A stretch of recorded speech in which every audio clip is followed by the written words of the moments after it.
Hello guys and welcome back. And today I'm going to be talking about continuing into the Kingdom of Rome. The answer to last time's question, who was the last king of Rome, is Lucius Tarquinius Superbus. And today we're going to be talking about Tarquin, which is shortened of the name I just told you. And we're going to be talking about Tarquin and how he led to the downfall of the Roman kingdom. But first we have to start with Servius Tullius, who was the king before Tarquin.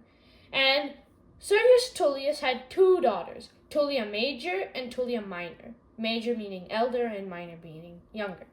And Tullia Major was unambitious, quiet, unobtrusive, that sort of thing.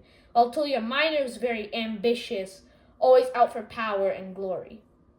And Servius married these two daughters almost in an opposite way, one to Tarquin and one to Arruns. Arruns is similar to Tullia Major. He's very quiet and is not really ambitious.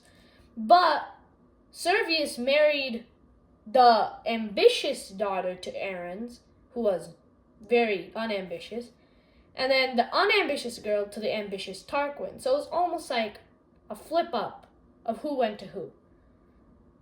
And Tullia Minor, being the ambitious, she immediately wants someone to take the throne so she can be queen. And Arruns refuses. And because of this, Tullia Minor starts talking to Tarquin, who wants to become king. And they slowly sort of bond, and eventually they kill Tullia Major and Arruns. And then right after this, actually, Tullia Minor and Tarquin marry. So it's pretty interesting. So in a way, in the end, both of the ambitious people came together. And eventually Tarquin felt it was time to go get the throne. And once he did this, he pretty much walked into the Senate with all of his guards and sat on the throne. And then he just started pretty much bad talking or trash talking in our modern language, Servius, saying that he's like born of a slave and that he never deserved to rule and how bad he has made the kingdom. And Servius, seeing this betrayal, immediately rushes to the throne room. And what Tarquin does, he pretty much pushes him or shoves him down the stairs of the Senate. And basically this feat, even though he's not officially king, it pretty much officially makes him king. Because he has pushed the old king. It's almost like a challenging the current king in a duel and then becoming the next king and beating him. Sort of like that. And right after this, the current king Servius is still alive. He's then assassinated by assassins. And then, here's in a bizarre turn of events, Tullia Minor comes to, almost say that, oh yes, he is king. But right after she does this, she's one of the first people to, hail her husband as king. And right after this, Tarquin tells her to quickly go home because there are many mobs around the city and they aren't really liking this, and he's afraid that the mobs will turn to violence and kill Tullia. So she goes back to her home, and on the way, on the streets, there is the old king's dead body. And the charioteer, the person who's driving the horses, completely stops at this. But in a bizarre turn of events, Tullia Minor takes almost pushes the charioteer out of the way, gets control of the horses, and runs straight over her father's dead body, which is very, very gruesome. And actually, a fun fact about this is that street is now named the Street of Crime because of the crimes that Tullia Minor did against. It's not really a crime, but it's the wrongdoings almost that she did. And after this, Tarquin being the ambitious fellow that he is, he just comes down and starts conquering many cities, and he conquers in many ways, some by outright force, others by using much more secretive ways. For example, Gabii. And he made his son, so this is interesting, Gabii or Gabii, I'm not sure, it's Gabii, and he can't conquer it by force. So what he does, he makes it seem so that his son is mistreated, and he sends him in, and Gabii immediately accepts him, and eventually that son gets the full trust of the Gabian people, and eventually actually, a funny story is the son sends a messenger to tell his father what he should do next, and his father hits the tallest poppy flowers heads off. And when the messenger tells this news, the son picks up the message to kill all the leaders of Gabi. And after this, the people just surrender as they have no more leaders or anyone to help them defend.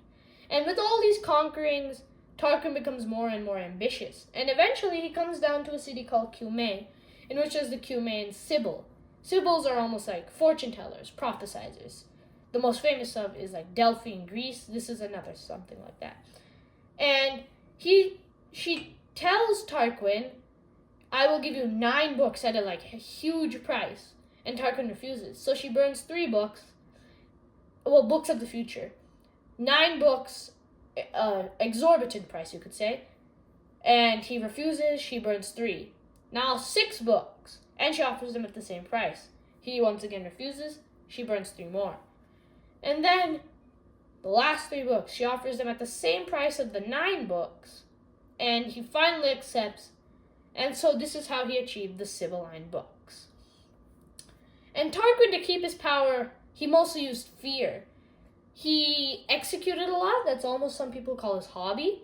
And he kept executing in many different ways. Some, he would put people in a river, then put a basket over their head and pile stones into the basket until they can't keep their head over the water, and then they drowned. And eventually, the fall of Rome actually happens in a very interesting way. So, basically, while talking about almost the virtue of their wives, a bunch of generals in Tarquin's army, one man says that he is the most virtuous, and his wife is named Lucretia. And one of Tarquin's sons, Sextus, he decides that he wants to see her virtue. And so he asks her to almost come with him instead of her current husband, and she refuses. And she continues refusing, and eventually she tells her current husband of this, and then does suicide because she does not want to make it seem that she is unloyal. And her husband is really mad, and everyone almost sees the terribleness of Sextus, which then immediately turns on Tarquin, and he was already not very popular. And this all comes into this conversion of events where Tarquin is ousted from power. But Tarquin still had many attempts. He used the Etruscans, whom he was related to, as I said last video. 3 of the final kings were Etruscans. He uses the Etruscans and attacks. This fails. And then his final attempt is, after many attempts, his final attempt is with his son-in-law, Mamilius, who controls the Latins. Romans, Latins, Etruscans are all people of Rome. They're all of the Italian peninsula. They're all peoples who live there. And the Latins attack, and in this battle, Mamilius dies, and then one of Tarquin's sons dies, and after this, really Tarquin he can't really fight anymore. He feels it's over, and finally he goes back to Cumae, and he dies in 496 BCE. So that's it for today, and your question for today is, what will Rome do now that their kings are ousted? Are they going to continue with a new king, or are they going to use a different type of government or power?